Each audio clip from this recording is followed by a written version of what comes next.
যৌবন সময়টা কিসে অতিবাহিত করেছ? এই যৌবন সময়টা দিয়ে হস্তমৈথুন করেছ, তাই না? এই যৌবন সময়টা হস্তমৈথুন করেছে, নির্জনে জঙ্গলে যে হস্তমৈথুন করেছ, হাত দ্বারা নিজের বীর্যকে নষ্ট করেছ। শুনে রাখো পৃথিবীর মানুষ, যুবক সমাজ, যারা এই হস্তমৈথুনের কাজ করছেন, এদের বিরুদ্ধে শয়তানের ইত্তেবা করো না, শয়তানের পদস্খলন অনুসরণ করো না। ইন্নাহু লাকুম আদুব্বুম মুবিন, নিশ্চয় শয়তান তোমাদের প্রকাশ্য শত্রু। তোমার বাক্য বলেও যে আল্লাহুম্মা ইন্নী আউযু বিকা মিনাল বুখলি ওয়া আউযু বিকা মিনাল জুবনি, এই দোয়া পড়তে বলেও তাহলে তোমার বাপের কাপুরুষতা দূর হয়ে যাবে। এই চুল কাটা এটা অমুসলিমদের অনুসরণ করা, ইত্তেবাউ মিল্লাতিল মুশরিকিন, এটা মুশরিকদের অনুসরণ করা। তুমি মুসলমানের বাচ্চা হয়ে মুসলিমদের অনুসরণ করবে কেন? কেন করা লাগবে? তোমার বাপের হায় নেই, তোমার লজ্জা নেই, তোমার বাপের লজ্জা নাই, তোমার 14 গোষ্ঠীর লজ্জা নাই, এর কারণে তুমি এভাবে চুল কেটেছো কেন? কোনোদিন বললেন না কেন?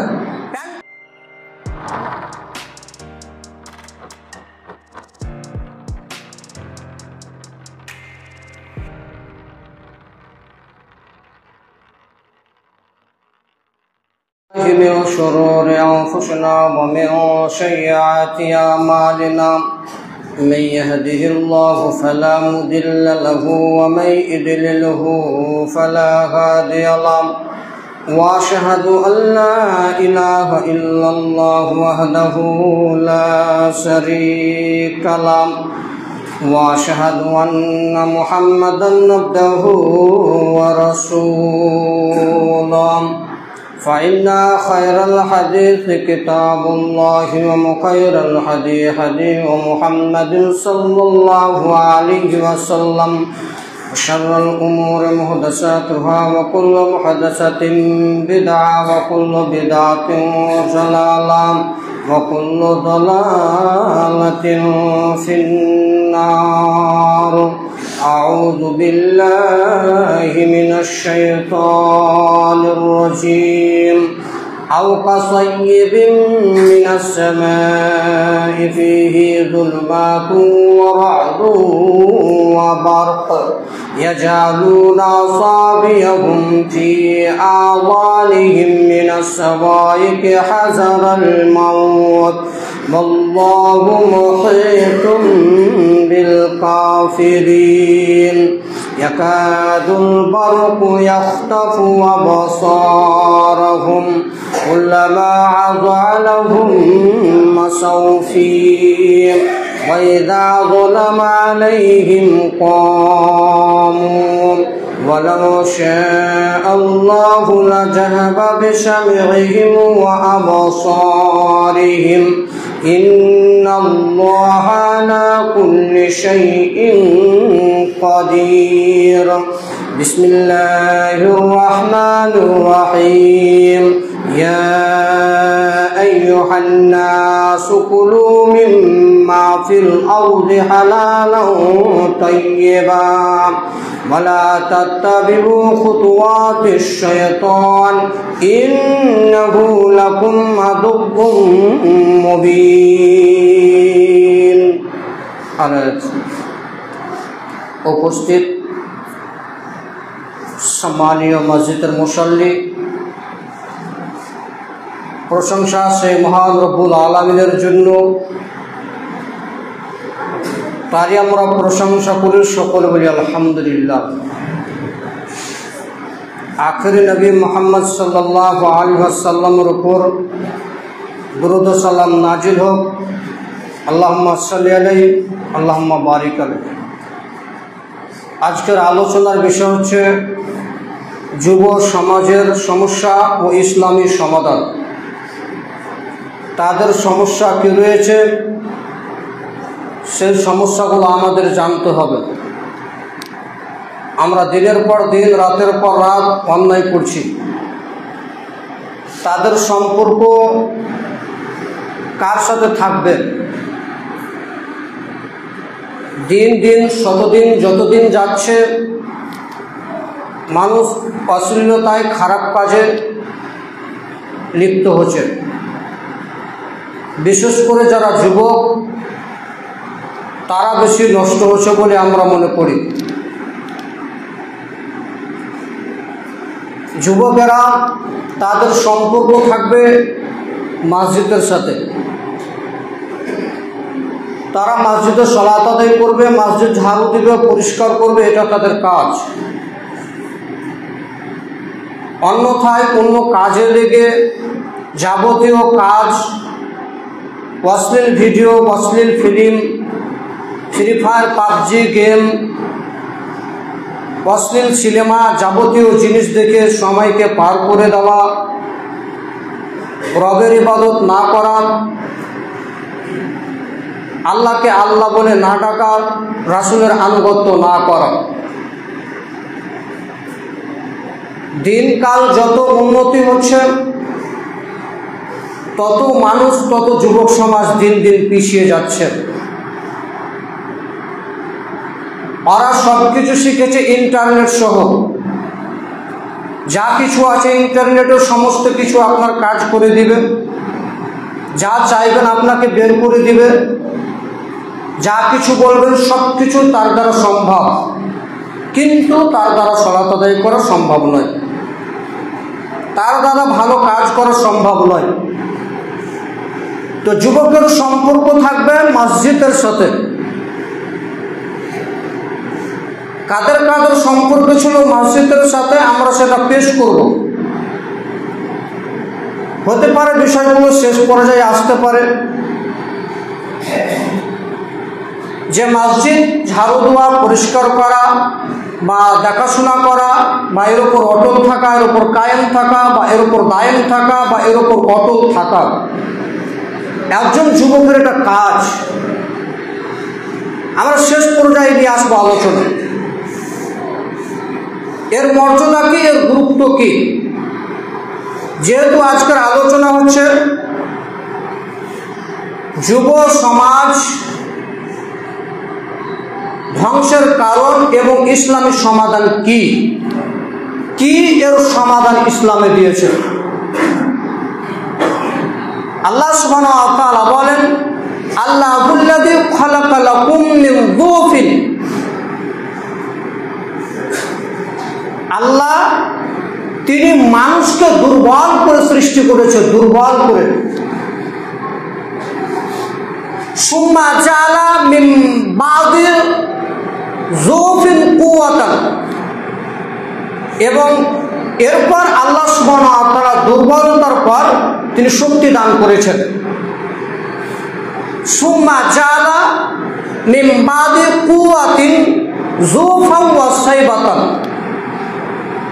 আর শক্তির পর আবার তিনি দুর্বলতায় ও বার্ধক্য অবস্থায় পৌঁছে দেন। ইয়াখলুকু মা ইয়াশা, আল্লাহ যা ইচ্ছা তা সৃষ্টি করেন। ওয়া হুয়া আলিমুল কাদির, নিশ্চয় তিনি সর্বজ্ঞ, সর্বশক্তিমান। পত্র আয়াতটি সূরা আর-রুম সূরা নম্বর 30 আয়াত নম্বর 54 মধ্যে বর্ণনা বলতে চাইছেন যে আল্লাহ সুবহানাহু ওয়া তাআলা মানুষকে সৃষ্টি করেছেন দুর্বলতা করে, আর মানুষকে সৃষ্টি করেছেন আল্লাহ সুবহানাহু ওয়া তাআলা অন্য কোরআন মাজিদের আয়াতে বলছেন যে তাকে সৃষ্টি করা হয়েছে নাপাক পানি দিয়ে, এক ফোঁটা বীর্য দিয়ে সৃষ্টি করা হয়েছে। এই নাপাক পানি, এই নাপাক বীর্যর কোনো অস্তিত্ব ছিল না। এই নাপাক পানিটি, নাপাক বীর্যটি উভয়ের মধ্যে মিলামেশা করার পরে স্ত্রীর রেহেমের ভিতরে পেটের মধ্যে গেল। এরপরে আমি আল্লাহ এই বীর্যটিকে, এই শুক্র কীটটিকে একটি মাংস রূপে তৈরি করলাম। সেদিন তোমার হাত পা লড়াবার ক্ষমতা ছিল না, আমি অত্যন্ত দুর্বল করে সৃষ্টি করেছি। এরপরে ধীরে ধীরে আমি তোমার শরীরে বডিতে মাংস লাগালাম, তারপরে তোমার ক্ষমতা ছিল না, তুমি হাত পা ছুড়বে, হাত পা ছাড়বে, হাত লড়াবে, পা লড়াবে, এটা ক্ষমতা ছিল না। এরপরে আমি তোমার মায়ের পেটের ভিতরে রূহকে ফুঁকে দিলাম। এরপরে তোমার গোটা দেহটা, গোটা শরীরটা লড়তে আরম্ভ করলো। এরপরে তুমি পৃথিবীতে আসলে, তার মানে মানুষকে 4টা পর্যায়ে ভাগ করা হয়েছে। তার এক পর্যায় হচ্ছে যে শিশু, আরেকটাতে তিনি বলছেন যুবক, আর 3 নম্বরে তিনি বলছেন মিডল, মধ্যম স্তর, মানে যুবকও নয় বৃদ্ধও নয়, এটা একটা। 4 নম্বরে তিনি বললেন বৃদ্ধ অবস্থায়, মানে শিশু, যুবক আর একটা মধ্যম অবস্থায় রেখে দিয়েছে, আর শেষেটা রেখে দিয়েছে বৃদ্ধ অবস্থায়। যখন শিশু আপনি ছিলেন তখন খুব দুর্বল ছিলেন, আল্লাহ সুবহানাহু ওয়া তাআলা তখন আপনাকে 4 পায়ের মাধ্যমে হাঁচিয়ে নিয়েছিল, চলাফেরা করছিলেন। 4 পা বলতে 2টো হাঁটু, একটা হাত, হামাগুড়ি দিয়ে চলছিলেন। 4টা জিনিস দিয়ে আপনি পৃথিবীতে চলাচল করছিলেন। তখন ছিলেন আপনি দুর্বল, খুব শক্তিশালী ছিলেন না, আর মায়ের পেটে তো অত্যন্ত দুর্বল ছিলেন। এরপরে ধীরে ধীরে ধীরে ধীরে বড় হলেন, যুবক হলেন। এরপরে আল্লাহ সুবহানাহু ওয়া তাআলা আপনাকে 2 পায়ে খাড়া করলেন, আপনি 2 পায়ে খাড়িয়ে গেলেন, আর 2 পায়ে খাড়লেন, মজবুত সহকারে খাড়লেন, শক্তি সহকারে খাড়লেন। এরপরে আল্লাহ সুবহানাহু ওয়া তাআলা একটি মিডিল অবস্থায় রেখে দিলেন। 3 নম্বরে তিনি মিডিলে রেখে দিলেন, মানে 40 বছরের পরে। এটাকে বৃদ্ধ বলে না এবং এটাকে যুবকও বলে না। 40 বছর, 50 বছর পর, 60 বছর পর এই স্থানের মধ্যে একটা রেখে দিলেন। এরপরে আপনি শেষ পর্যায়ে চলে গেলেন 4 নম্বরে বৃদ্ধ অবস্থায়। তখন আপনি দাঁড়ালেন 3 পায়ের মধ্যে, 3 পায়ের ভার করে, মানে 3টি পায়ের ভারে পৃথিবীতে চলাফেরা করে। 2টি পা সঙ্গে একটা লাঠি থাকে। যারা মুরব্বী হয়ে যায়, যারা বয়স্ক হয়ে যায়, আল্লাহ সুবহানাহু ওয়া তাআলা কোরআন মাজিদে এটা কি বলছেন যে আমি তারপরে তাদেরকে খাড়া করে দিলাম কিসে? 3 পায়ের মাধ্যমে, 2টা নিজের পা আর একটা লাঠি দিয়ে 3টার উপর খাড়া করে দিলাম। এবং শেষ পর্যায়ে যখন 3টা স্তরের উপর খাড়া থাকার পরও যখন খাড়া রাখতে পারলো না, তখন আমি শেষে পৌঁছে দিলাম 8টি পায়ের স্থানে। কয়টি পা বললাম? 8টি। আগে শেষ পর্যায়ে পৌঁছে দিলাম আমি কবর অবধি 8টি পায়ের মাধ্যমে। তার মানে একজন মানুষ মারা গেলে 8টি পায়ের মাধ্যমে কবরে আপনাকে দাফন করে দিবে। তাহলে আপনি কত দুর্বল ছিলেন, আপনি কত অসহায় ছিলেন। আল্লাহ ধীরে ধীরে ধীরে আপনাকে শক্তিশালী তৈরি করলেন, আবার আল্লাহ সুবহানাহু ওয়া তাআলা আপনাকে দুর্বল সৃষ্টি করে দিলেন, আবার আল্লাহ সুবহানাহু ওয়া তাআলা 8 পায়ের মাধ্যমে কবর অবধি আপনাকে পৌঁছে দিলেন। আপনি চিন্তা করেছেন? ওটাই আল্লাহ সুবহানাহু ওয়া তাআলা কোরআন মাজিদের মধ্যে বলছেন, আল্লাহুল্লাযী খালাকালাকুম মিন যুফিন, আমি আল্লাহ মানুষকে দুর্বল করে সৃষ্টি করেছি। সুম্মা জাআলা মিন বাদি যুফিন কুওয়াতান, এবং দুর্বলতার পর আবার আমি তাদেরকে কি দিয়েছি? শক্তি দিয়েছি, ক্ষমতা দিয়েছি। সুম্মা জাআলা মিন বাদি কুওয়াতিন যুফা ওয়া সাইবাতান, আর আবার তাদেরকে দুর্বল করার পরে আবার আমি শক্তি দিয়েছি, আবার শক্তির পরে আমি তাদেরকে দুর্বল করে দিয়েছি এবং বৃদ্ধ অবস্থায় পৌঁছে দিয়েছি। এখনো কোনো আশা, যা ইচ্ছা আমি তাই সৃষ্টি করি, যা ইচ্ছা আমার তাই সৃষ্টি করতে পারি। আলিমুল কাদির, তিনি সর্বজ্ঞ, সর্বশক্তিমান, তিনি যা ইচ্ছা তাই তৈরি করতে পারেন। তার মানে আমরা আলোচনা করছিলাম যুব সমাজের সমস্যা ও ইসলামী সমাধান। এখান থেকে মানুষের অনেক শিক্ষা লওয়ার প্রয়োজন আছে বলে আমরা মনে করছি। আর যৌবন কাল হচ্ছে অত্যন্ত শক্তির সময়। এই যৌবন অবস্থায় আল্লাহর কাছে ইবাদতটা খুব প্রিয়। যখন আপনি শক্ত হয়ে, মজবুত হয়ে পৃথিবীতে চলাফেরা করছেন, দাঁড়িয়ে যাচ্ছেন, এই ইবাদতটা আল্লাহর নিকট কি খুব প্রিয়, খুব দামি। আর আমরা এই যুবক অবস্থায় আল্লাহর ইবাদত না করে যখন শেষ পর্যায়ে পৌঁছে যাচ্ছি, যখন আর 3টির ভারে যখন আমরা দাঁড়িয়ে থাকছি, 3টি সাহায্যের মাধ্যমে, 2টি পায়ের লাঠির মাধ্যমে, তখন আমরা সালাত আদায় করতে আসছি। এই 3টি মাধ্যমে যখন আপনি দাঁড়িয়ে সালাত আদায় করতে আসছেন, মানে এখন আপনার পৃথিবীতে কোনো মূল্যায়ন মানুষ করে না, আপনার আর পৃথিবীতে দাম দেয় না। তখন আপনি রবের নিকটে এসেছেন সালাত আদায় করার জন্য, তখন এসেছেন আপনি রবের মসজিদ পরিষ্কার করার জন্য। যখন আপনার ক্ষমতা ছিল, যখন আপনার শক্তি ছিল, সে সময় সালাত আদায় করনি। যখন মানুষ তোমাকে কেউ তাওয়াক্কুল করে না, মানুষ যখন তোমাকে কেউ মান্যতা দেয় না, মানুষ যখন কেউ তোমার সম্মান করে না, তখন তুমি এসেছো রবের ইবাদত করার জন্য। তাহলে এই ইবাদতটা আল্লাহর নিকট প্রিয় নয়। যেরকম যুবক মানুষকে সবাই পছন্দ করে, সবাই ভালোবাসে, সবাই পাশে বসিয়ে নিতে চায়, গল্প করতে চায়, আরো কিছু বলতে চায়, তো আল্লাহ বলছেন যে তোমরা যুবক অবস্থায় যে ইবাদতটা করবে, ওই ইবাদতটা আমার নিকট অত্যন্ত প্রিয়, অত্যন্ত প্রিয় সেই ইবাদত। ইবাদতটা। তাহলে আমরা ইবাদত করব যুবক অবস্থায়। আর এই যৌবন সময়টা হচ্ছে শক্তিশালীর সময়। এর সময় সীমা রেখা হচ্ছে 15 থেকে 40 বছর পর্যন্ত, কমপক্ষে 25 বছর। এই 25 বছরে সব গরম রক্ত টকবক টকবক করে ফুটে শরীর রক্ত, ক্ষমতা, মেজাজ, মস্তিষ্ক সবকিছু আলাদা থাকে।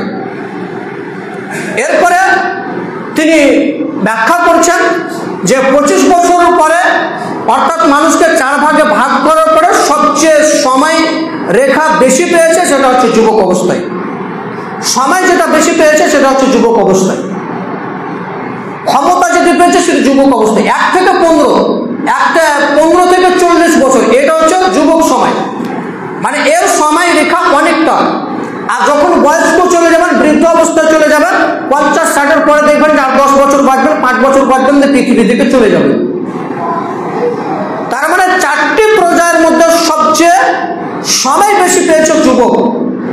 এবার শিশু যদি বলেন তাহলে 1 থেকে 15 অব্দি ছিল শিশু, 1 থেকে 15 অব্দি ছিল শিশু, আর 15-র পরে হয়ে গেল কি সে যুবক।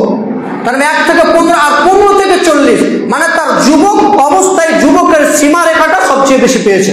আর এই যুবকের সময় রেখাটা পার করেও তারা আল্লাহর ইবাদত করতে পারেনি, তারা আল্লাহকে ডাকতে পারেনি, আল্লাহকে মান্যতা দিতে পারেনি, রাসূলের আনুগত্য করতে পারেনি, আল্লাহর আনুগত্য করতে পারেনি। এরা সমাজে অশ্লীলতাকে ছড়িয়ে দিয়েছে, জেনাকে ছড়িয়ে দিয়েছে, ব্যভিচারও ছড়িয়ে দিয়েছে, পাবজি, গেম, ক্রাইম বোর্ড যাবতীয় অন্যায় কাজে ছড়িয়ে দিয়েছে। মানে এই সময়টা ছিল ইবাদত করা, মসজিদ পরিষ্কার করা, মসজিদের সাথে লেগে থাকা, মসজিদের সম্মান করা। আর এই সময়টাকে সব অতিবাহিত করেছে ফ্রি ফায়ার খেলে, পাবজি খেলে, ক্যারাম বোর্ড খেলে, তাস খেলে, জুয়া খেলে, মদ খেলে, জেনা খেলে, যাবতীয় জিনিস খেলে তারা নষ্ট করেছে। আল্লাহ সুবহানাহু ওয়া তাআলা কোরআন মাজিদের মধ্যে বলেন, ইয়া আইয়ুহান নাস কুলু মিম্মা ফিল আরদি হালালাও তাইয়্যিবা, হে পৃথিবীর মানুষ শোনো, জমিনে যা রয়েছে তা থেকে তোমরা হালাল ও পবিত্র রিজিক আহার করো। পৃথিবীতে যা কিছু আছে তা থেকে তোমরা পবিত্র ও হালাল উপার্জন করো, হালাল আহার করো। ওয়ালা তাত্তাবিউ খুতুওয়াতিশ শয়তান, তোমরা শয়তানের ইত্তেবা করো না, শয়তানের পদস্খলন অনুসরণ করো না।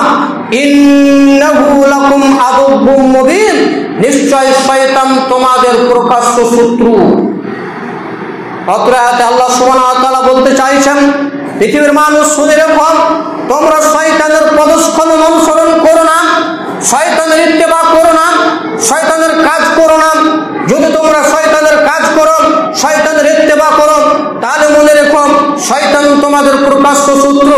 যেদিন আদম আলাইহিস সালাতু ওয়াস সালাম, যেদিন হাওয়া আলাইহিস সালামকে জান্নাতে রেখে দিয়েছিলেন, সেদিন শয়তানের কাজ ছিল না, সেদিন শয়তানের কোনো কাজ ছিল না। আল্লাহ যখন আদেশ করলেন যে আদম শোনো, তুমি জান্নাতের ফল খাবা না, এটা যখন আল্লাহ আদেশ করে দিল, তখন শয়তানের কাজ পড়ে গেল একে বিভ্রান্ত করে দেওয়ার। তার মানে বোঝা যাচ্ছে যখন আদম আলাইহিস সালাম জান্নাতে ছিলেন তখন কোনো শয়তানের কাজ ছিল না।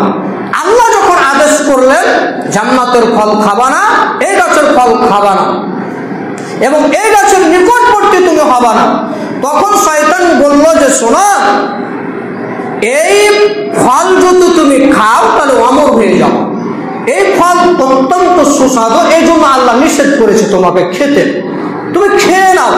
এক পর্যায়ে বলতে বলতে বলতে বলতে বলতে আদম আলাইহিস সালাম সে ফল খেয়ে ফেললো, আর যাহা খেয়ে ফেললো আল্লাহ সুবহানাহু ওয়া তাআলা তাকে জমিনে ফেলে দিল।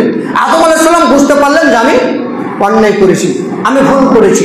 আদম আলাইহিস সালাম দিন রাত বললেন, রব্বানা যালামনা আনফুসানা ওয়া ইল্লাম তাগফির লানা ওয়া তারহামনা লানাকুনান্না মিনাল খাসিরিন। দিন রাত বলতে থাকলেন, যত দিন তিনি বাঁচলেন তিনি বলতে থাকলেন। চিন্তা করেছেন তো শয়তানের কাজ ভালো মানুষের কাছে, খারাপ মানুষের কাছে নয়।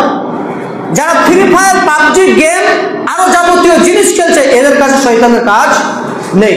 শয়তানের কাজ আছে কার কাছে? যার কাছে সালাত আদায় করছে, যে ভালো কথা বলছে, যে সালাত আদায় করছে, যাবতীয় ভালো কাজ করছে, তার কিন্তু শয়তান আছে।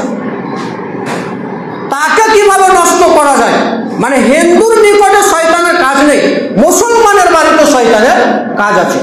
ইহুদি খ্রিস্টানদের কাছে শয়তানের কাজ নেই, কাজ আছে মুসলমানের বাচ্চার কাছে। যা মুসলমান অনুসরণ করছে, পদে পদে অনুসরণ করছে শয়তানের, পদে পদে শয়তানের অনুসরণ করে পৃথিবীতে জীবনযাপন করছে। তো আমরা এই সূরাটি পাওয়া যাবে সূরা আল বাকারা সূরা নম্বর 2 আয়াত নম্বর 168। অত্রাতে বলতে যাচ্ছেন শয়তানের ইত্তেবা করো না, শয়তানের অনুসরণ করো না। এবার প্রথম শয়তানের খুতওয়াত হলো আল গিনাউ ওয়াল মাজামির। প্রথম শয়তানের কাজ হলো মানুষকে গান বাজনা শিক্ষা দেওয়া। কি শিক্ষা দেওয়া? গান বাজনা শিক্ষা দেওয়া, অশ্লীল সিনেমা দেখানো, এটা প্রথম শয়তানের কাজ। এবং এই শয়তান প্রথম তাকে গান বাজা শুনিয়ে শুনিয়ে শুনিয়ে শুনিয়ে তার মাথাকে শেষ করে দেয়, মাথাকে নষ্ট করে দেয়, বেকার করে দেয়, বরবাদ করে দেয়। এরপরে দ্বিতীয় শয়তানের কাজ হচ্ছে ইত্তেবাউ মিল্লাতিল মুশরিকিন, অমুসলিমদের সংস্কৃতি অনুসরণ করা। অমুসলিমদের কি করা? সংস্কৃতি অনুসরণ করা। মানে অমুসলিমরা যেটা করতে চাইছে সেটা আপনার ছেলে করছে, আর ওই জন্য আপনার ছেলে নিয়ে চুল কেটে কি কাটেন? হিরো কাটেন। ওটা নাকি সাকিব খান আর শাহরুখ খান আর যাই বলেন তারা নাকি কাটছে, ওটা ওকে কাটতে হবে। কোন বল খেলার পিরিওয়ার কেটেছে ওটা নাকি ওকে কাটতে হবে। তোমার বাপ বেঁচে নেই, তুমি তোমার বাপ হচ্ছে অমানুষ, তোমার বাপ হচ্ছে কাপুরুষ। তোমার বাপকে বলেও যে আল্লাহুম্মা ইন্নী আউযু বিকা মিনাল বুখলি ওয়া আউযু বিকা মিনাল জুবনি, এই দোয়া পড়তে বলেও তাহলে তোমার বাপের কাপুরুষতা দূর হয়ে যাবে। এই চুল কাটা এটা অমুসলিমদের অনুসরণ করা। ইত্তেবাউ মিল্লাতিল মুশরিকিন, এটা মুশরিকদের অনুসরণ করা। তুমি মুসলমানের বাচ্চা হয়ে মুসলিমদের অনুসরণ করবে কেন? কেন করা লাগবে? তোমার বাপের হায় নেই, তোমার লজ্জা নেই, তোমার বাপের লজ্জা নাই, তোমার 14 গোষ্ঠীর লজ্জা নাই, এর কারণে তুমি এভাবে চুল কেটেছো কেন? কোনোদিন বলবেন না কেন? প্যান্টটা দেখবেন ওর বাপ মা শিখিয়ে যে প্যান্টটা কেটেছে এমন ভাবে মনে হচ্ছে সব কিছু দেখা যাচ্ছে, এটা নাকি স্টাইল, এটা নাকি ট্যাটাস, এটা নাকি স্টাইল। প্যান্টটা খুলে দিতে পারেননি যে স্টাইল দেখাতে হয় না, তো পুরো প্যান্টটা খুলে দিয়ে বলবেন স্টাইল, এটা কেন হয় না?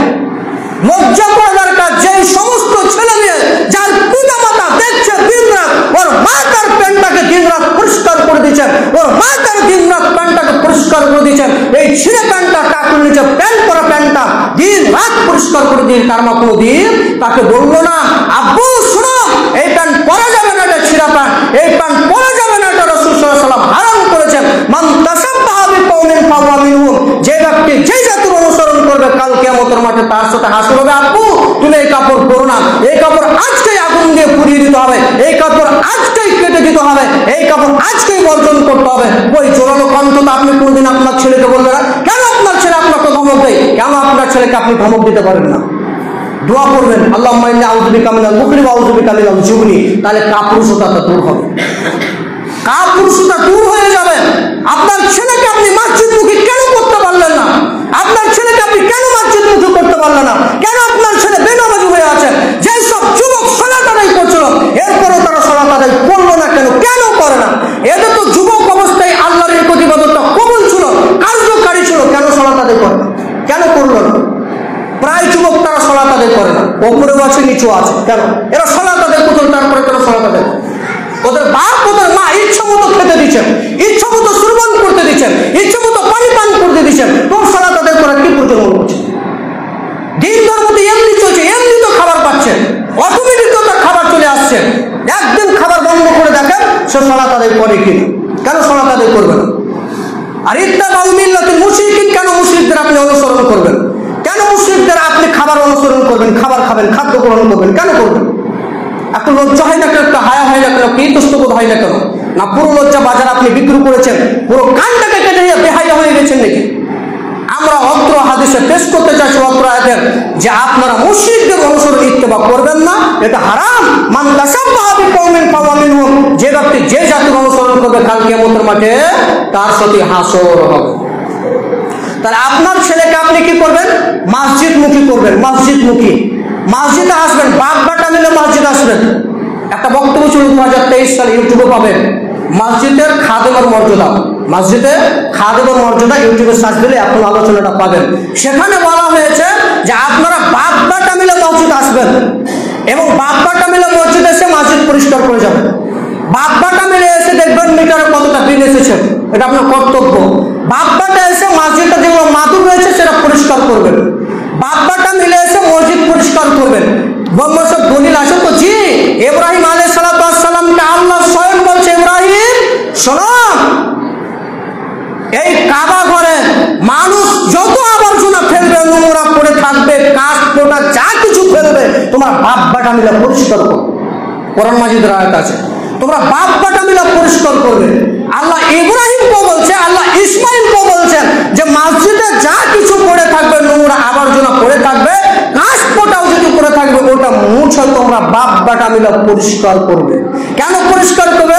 তারা রুকু করবে, সাজদা করবে, ইবাদত করবে, এর জন্য তোমরা করবে। আপনি চিন্তা ভাবনা করেছেন? আর রাজুলুল কলবুহু মুআল্লাকুন ফিল মাসাজিদ, যার অন্তরটা সর্বদা মসজিদের সাথে ঝুলন্ত থাকে, এই যুবক আল্লাহর আরশের ছায়ার তলে থাকবে। এই যুবক কার ছায়ার তলে থাকবে? আল্লাহর আরশের ছায়ার তলে থাকবে। যার অন্তরটা সর্ব হালাতে সবসময় মসজিদের সাথে ঝুলন্ত থাকবে। চলো একটু মসজিদটা পরিষ্কার করে দিই, চলো একটু মসজিদের মাদুরটা পরিষ্কার করে দিই, চলো একটু মিটারে কত টাকা বিল এসেছে, আমার পিতাকে বলবো যে আব্বু মিটারে এত টাকা বিল এসেছে, মসজিদে কিছু টাকা দান করা যায় না, মসজিদে কিছু টাকা দেওয়া যায় না। বাপ বাটার কর্তব্য হয়েছে এটা। বাপ বাটা মিলে যেরকম মসজিদ পরিষ্কার করেছে, আপনার বাপ বাটা মিলে এসে মসজিদ পরিষ্কার করবেন, মিটারে কতটা বিল এসেছে ওটা দেখবেন, কোথায় বল লাগবেন, কোথায় ফ্যান খারাপ হয়েছে এটা আপনি দেখবেন। এটা কর্তব্য মুসলমান হিসেবে আপনার মুসলমান হিসেবে এটা কর্তব্য। ওই মিল্লাতের মুশরিকির মুসলমানদের অমুসলিমদের হাজার লাড়ু খেয়ে, অমুসলিমদের ছাগল খেয়ে ইবাদত করে, ইবাদত কবুল হবে না। একটু দেখাশোনা করবেন। বিশেষ করে আলোচনা এক পর্যায়ে আমরা বলতে পারি যারা ওই মসজিদ, ছোট মসজিদের মুসল্লি আছে, তাদেরকে আমরা বলছি তারা কাম করে শুনে রাখবে, একটু আর রাগ করবে না। ওই মসজিদের মুসল্লি বলছেন আপনারা একটু পরিষ্কার রাখবেন। এত নোংরা, এত নোংরা, এত আবর্জনা, এত ধুলো পড়ে থাকে, সিজদা দেওয়ার ইচ্ছে করে না। কেন ভাই? সবাই মিলে মসজিদ একটু পরিষ্কার করে নিলে হয় না? কেন পরিষ্কার করবেন? পরিষ্কার করবেন। যারা পরিষ্কার করতে করতে থেমে গেছেন তারাও পরিষ্কার করবেন, শুরু করে দিবেন পরিষ্কার। যারা মসজিদ পরিষ্কার করতে করতে থেমে যাচ্ছেন, করছেন না, তারাও পরিষ্কার করবেন। কেন করবেন? এ তো আল্লাহর ইবাদত, আল্লাহকে খুশি করার জন্য, আল্লাহকে রাজি করার জন্য ইবাদত করবেন, আল্লাহকে ডাকার জন্য ইবাদত করবেন। আর রাজুলুল কলবুহু মুআল্লাকুন ফিল মাসাজিদ, তার অন্তরটা যদি সর্বদা মসজিদের সাথে সাথে ঝুলন্ত থাকে, মসজিদ পরিষ্কার করে, মসজিদ দেখাশোনা করে, আল্লাহর আরশের ছায়ার তলে তাকে দিয়ে দিবেন। আমরা সকলে মসজিদ পরিষ্কার করব, সকলে মসজিদ পরিষ্কার করবে, একজন সকলে পরিষ্কার করতে হবে। সকলে আসবেন, একবার ঝাড়ু দিয়ে দিলেন, আপনি একবার ঝাড়ু দিয়ে দিলেন, দেখবেন মসজিদ, সকল মসজিদ পরিষ্কার থাকবে পৃথিবীর। আল্লাহ তুমি সকল মসজিদকে পরিষ্কার করার তৌফিক দান করুন। আমিন। আলহামদুলিল্লাহ ওয়াহদা ওয়াসসালাতু ওয়াসসালামু আলা মান লা নাবিয়্যা বা'দা, আম্মা বা'দ। আমরা আলোচনা করছিলাম যুব সমাজ ধ্বংসের কারণ। এবার 3 নম্বর খুতবাত হচ্ছে শয়তানের 3 নম্বর খুতবাত হচ্ছে আজ-জিনা ওয়াল ফাহিশা, জিনা করা, অশ্লীল কাজ, খারাপ কাজে লিপ্ত হওয়া, অশ্লীলতায় লিপ্ত হওয়া। আর বর্তমানে যুবকরা পর্নোগ্রাফিতে আসক্ত, দিন দিন পর্নোগ্রাফিতে আসক্ত হয়ে চলেছে। আর এই পর্নোগ্রাফি মানুষের হাতের মুঠো, ইন্টারনেট সহ বিভিন্ন মোবাইলের মাধ্যমে, ইন্টারনেটের মাধ্যমে তারা শত শত অশ্লীল ভিডিও, অশ্লীল গান বাজনা, অশ্লীল সিনেমা দেখে তারা এই পর্নোগ্রাফিতে দেখে এবং এটা থিওরিটিক্যালি ব্যভিচার হতে থাকে। এরপরে তারা এই পর্নোগ্রাফিতে এই থিওরিটিক্যালি দেখার পরে এটা প্র্যাকটিক্যালি তা বাস্তবায়ন করতে চায়। বুঝতে পারলেন না? মোবাইলের মাধ্যমে চ্যাটিং করা হয়, মানে একজন আরেকজন যুবক আরেকজনকে ভালোবাসে, প্রেম করে, মহাব্বত করে, ইশক করে। তো এই মহাব্বত, ইশক একজন আরেকজনকে লেখার মাধ্যমে কি করছে? চ্যাটিং করছে। কি চ্যাটিং করছে? তুমি কেমন আছো, ওই আছো, ওই আছো। আর বিভিন্নভাবে চ্যাটিং করার পরে এই পর্নোগ্রাফিতে আর যাবতীয় ভিডিও, অশ্লীল ফিল্ম দেখার পরে তারা এক পর্যায়ে তারা নারীদের দিকে ঝাঁপিয়ে পড়ে। এমনকি তারা শিশুদেরকেও ছাড়ে না। বিভিন্ন পত্রিকা দেখতে পাবেন 7 বছরের শিশু ধর্ষণ, 8 বছরের শিশু ধর্ষণ, 5 বছরের শিশু ধর্ষণ, 9 বছরের শিশু ধর্ষণ। এর কারণ হচ্ছে তারা পর্নোগ্রাফিতে আসক্ত, তারা অশ্লীল ফিল্ম দেখতে আসক্ত। আর এই প্রেম, ভালোবাসা, মহব্বতের চ্যাটিং করতে করতে করতে শয়তান এক পর্যায়ে বলছেন যে তুমি শান্তি পাও না, আরো তুমি চ্যাটিং করো, তাকে আরো তুমি তার দিকে ঝাঁপিয়ে পড়ো, তখন তার দিকে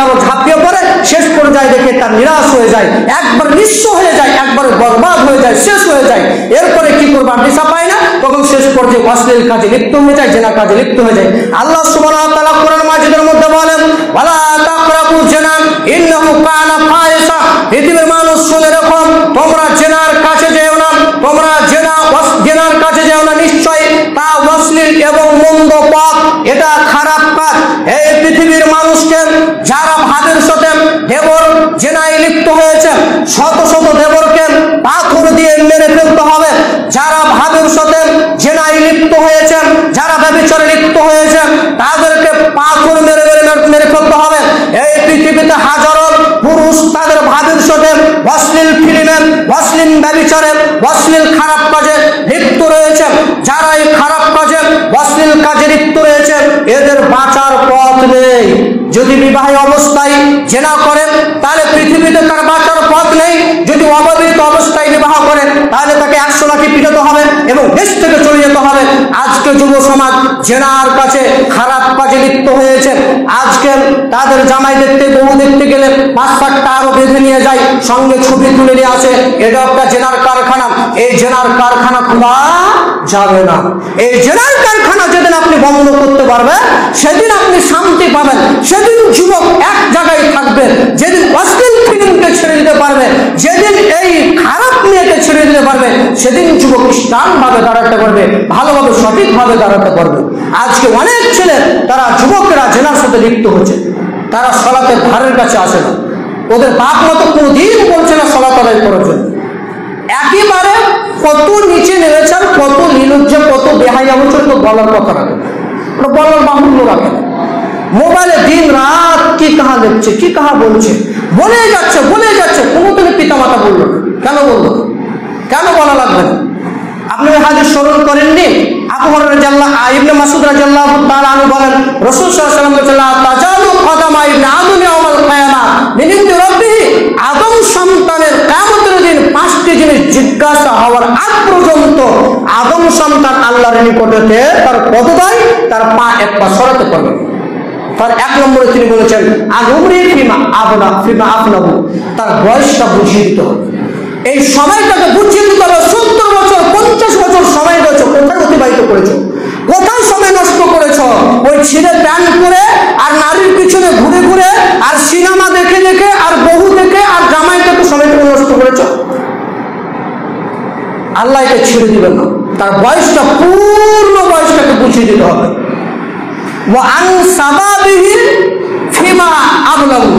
তার যৌবন সময় বুঝিয়ে দিতে হবে।